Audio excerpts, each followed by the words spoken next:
Hi everyone.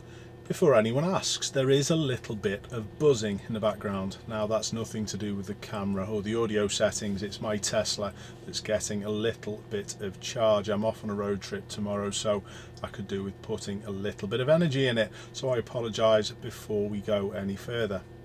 Now, if there's a motorcycle that's ever going to get hit from behind by a motorist, I would expect that rider to come off, especially when it's a Volvo and seeing the damage that was sustained.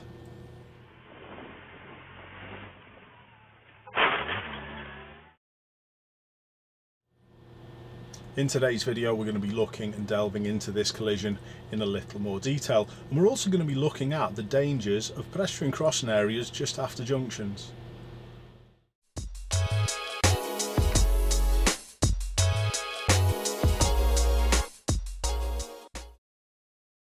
This collision happened at the junction of Whitechapel Road and Cambridge Heath Road in London.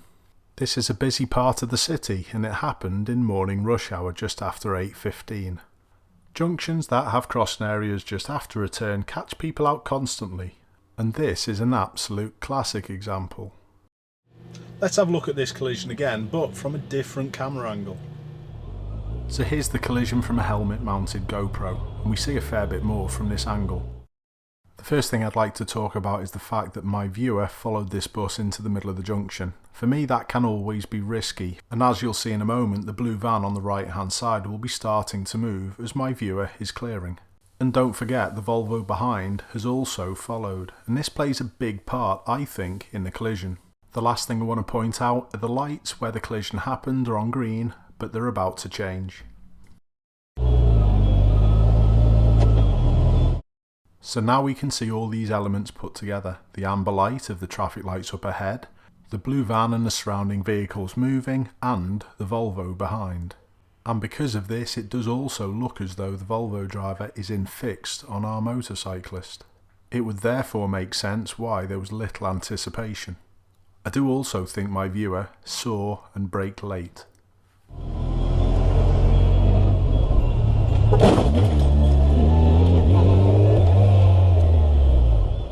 I'm not actually sure why the motorcycle seemed to continue up the road. Maybe my viewer can enlighten us all. In any case, they kept the composure, they turned it off, and they got it stopped.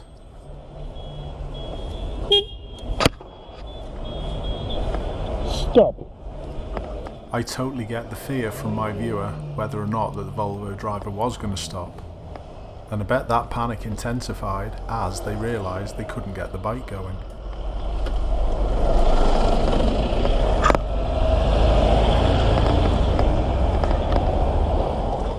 They're also about to get beeped for being in a crash.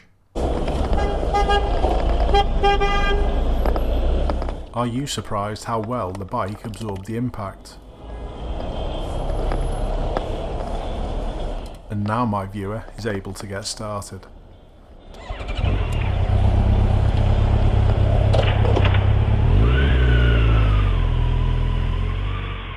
And luckily enough, the driver of the Volvo has pulled into this road on the left. It's very important in situations like this that you keep your wits about you. Don't cause another collision trying to catch up.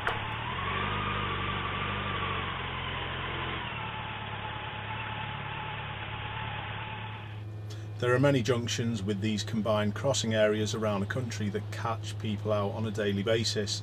There are a number around Liverpool as well, and I often take people who I'm training to see whether they're paying attention and whether they know what to do. There's one particular one that I always catch people jumping red lights, but there's another aspect to these crossing areas that I'd like to just have a look at. In this viewer's clip we can see a vehicle stop at a set of lights where they didn't need to. This light we can see across the other side is only on one side of the road and not on both, and this means it's for traffic from where my viewer is positioned. It can be dangerous to stop in situations like this, but in this next clip we're going to have a look at, you'll see that the lights are positioned on both sides, and that means any vehicles approaching have to obey these lights from whatever direction they're coming from.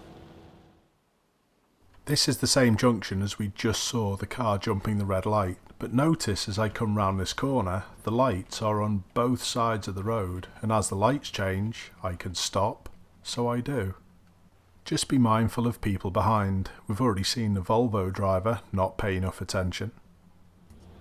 A lot of the aspects that I've covered in today's video do have relevance to the new pedestrian priority updates in the highway code. Situations like this where someone gets hit from behind stopping for a crossing area is the main reason why people are opposed to these changes.